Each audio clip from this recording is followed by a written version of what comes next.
So the Blue Jays have now won 2 straight, this game courtesy of a walk-off. We'll get to how that occurred in a little bit, but the Jays win 4-3 in 9 innings and have now won 2 straight, and I don't care that we're beating the Detroit Tigers, a team who has not played well at all as of late.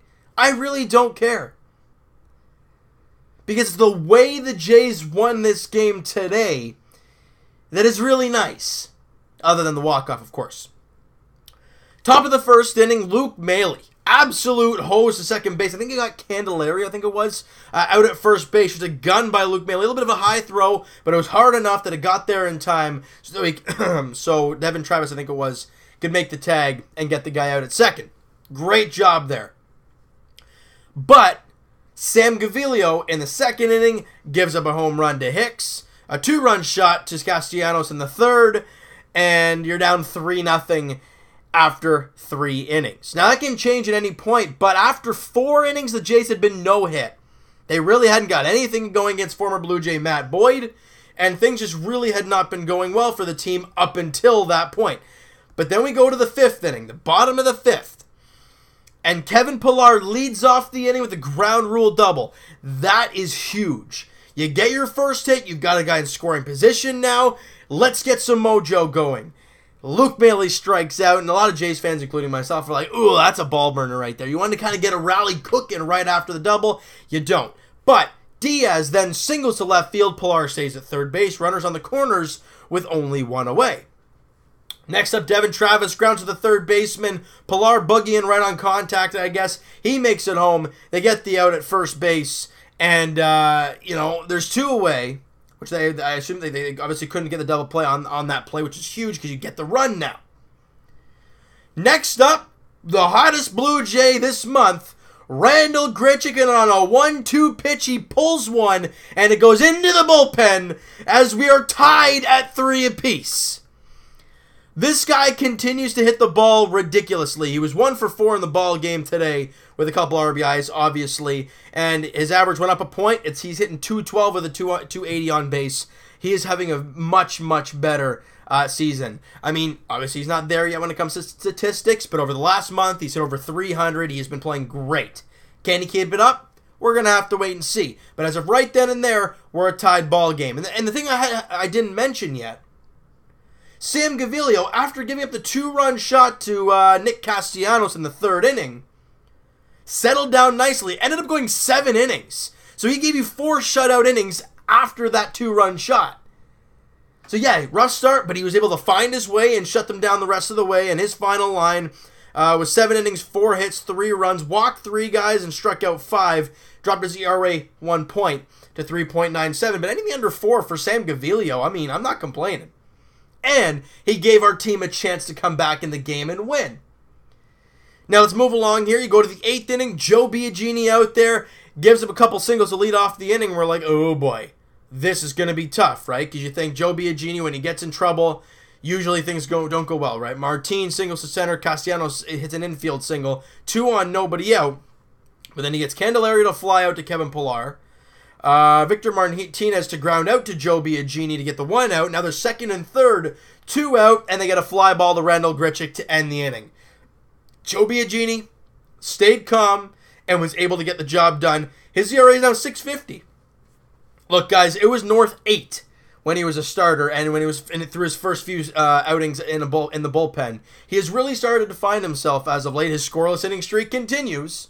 We go to the top of the 9th. Sengwano comes out there. He has been fantastic for the Blue Jays as of late. Picks up the victory. He's now 4-2. Goes an inning, gives up a hit, but strikes out a batter in a clean inning work. ERA of 3.05. Really, really good for Sengwano there.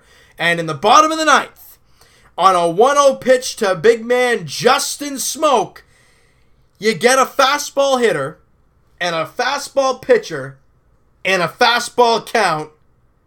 That's usually a recipe for a disaster. And they gave Smokey a fastball on a 1-0 count, and he plasters it deep, and it's a smoke bomb, and it's also a walk-off.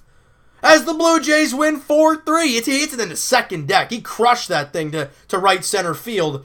Great to see him go in back-to-back games, hit home runs, because he's been struggling over the last little while. If we're looking at guys who had good nights, well, Gritcher was 1 for 4. Solarte was 2 for 3. Smokey 1 for 4, obviously with the home run. Pilar 1 for 3. Diaz and Travis both 1 for 3 to round out the team. The team only had 7 hits.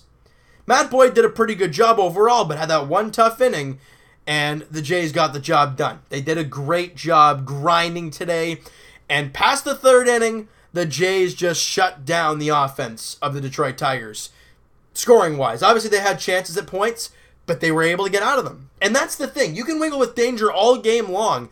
You get out of it, it doesn't mean anything. Look at Ryan Borucki in his first start.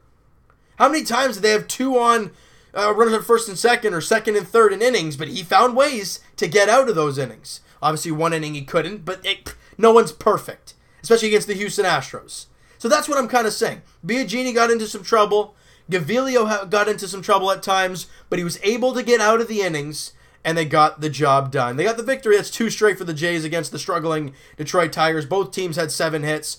Also, a couple great defensive plays. One by Aledmus Diaz, sliding play up the middle to get the throw into first. Beautiful pick by Justin Smoak.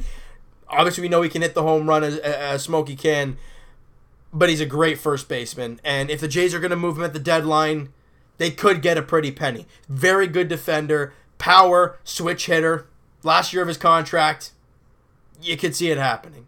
I know, I got mixed feelings too about letting him go, but we're going to have to wait and see when it comes to that. But the Jays have won 2 straight. They're only 4 games over 500, or under 500, 39 and 43. Game 3 of the 4-game set goes tomorrow as the Jays look to win the series at the very least. Jordan Zimmerman versus J.A Happ in the finale, 1:07 first pitch tomorrow afternoon. It is a hot one today. I think they had the dome closed. Yeah, they did. And I'm hoping to good. They probably will tomorrow as well. Everybody stay hydrated, stay safe, do all that stuff. If you guys are going to the game, make sure you stay hydrated. That doesn't mean beer. That means water. So just take it easy, everybody. Even if you're not going to the game, make sure you stay hydrated. We don't want anybody getting hurt, getting sick, or any of that kind of stuff, all right? So you know what, guys? That is going to do it for this one. And yes, I know, I'm hoping to goodness I do a video tomorrow about John Tavares being a Toronto Maple Leaf. Yes, I know. And I'm hoping so too. I have been on the Tavares watch all day. If you saw the Twitter, you guys will obviously saw me tweet out that Couture signed a big contract. So could that affect them signing Tavares? I don't know. It might. But we're all stressed out. Every NHL fan who is even remotely close to signing Tavares, they're freaking out. Leafs fans, Sharks fans, they're freaking out. It's going to be one heck of a 24 hours for Leaf fans. And if he doesn't sign on July 1st, we're all going crazy. But I want to hear what you guys have to say about that whole situation, all right? So if you guys enjoyed this one, and hit that like button, I do appreciate that. Hit the subscribe button if you guys have not already. Comment down below what you guys think of today's game. What'd you think of Gaviglio? What'd you think of this team's ability to come back and win a ball game once again? They've done that all April. They've shown spurts of that in the season, but they were able to get good pitching the rest of the way from the 3rd inning on, gave the team a chance to win. And I think that is something you got to look forward to moving forward. Does the pitcher or pitchers give their team a chance to win? Today, Gaviglio had a tough start, rough first 3 innings, but gave his team a chance to win for the next 4, and they came back and won the ball game in walk-off fashion. I want to hear what you guys have to say about that, and I will talk to you guys Tuesday podcast edition. Link is in the description for the podcast channel and for the podcast itself on iTunes, guys. Also, I was going to say Facebook. Twitter is down in the description. Follow up, send me a DM, do all that great stuff. And I will talk to you guys tomorrow. Well, maybe Leafs edition. Maybe. We'll have to figure that out soon enough. We'll be going nuts tomorrow because it's free agency. It's free agent frenzy. July 1st tomorrow. We're all going crazy. It's Canada Day. If John Tavares can sign with the Leafs on Canada Day, wouldn't that be something special? Maybe we'll talk to you guys tomorrow night about all that kind of stuff. Maybe July 2nd. If there's no signing, well, we won't talk to you at all. But they'll probably sign somebody, so we'll talk to you guys probably tomorrow or the 2nd anyways. And we'll for sure talk to you guys tomorrow afternoon as the Blue Jays look to win their 3rd straight, at least win the 4-game series against the Detroit Tigers, obviously having not played Game 4 as of yet. But they play Game 3 tomorrow. Jordan Zimmerman against J.A Happ. Possibly up some trade value on Jay. We're going to have to wait and see. It's a 1:07 first pitch at Rogers Center. We'll talk to you guys then.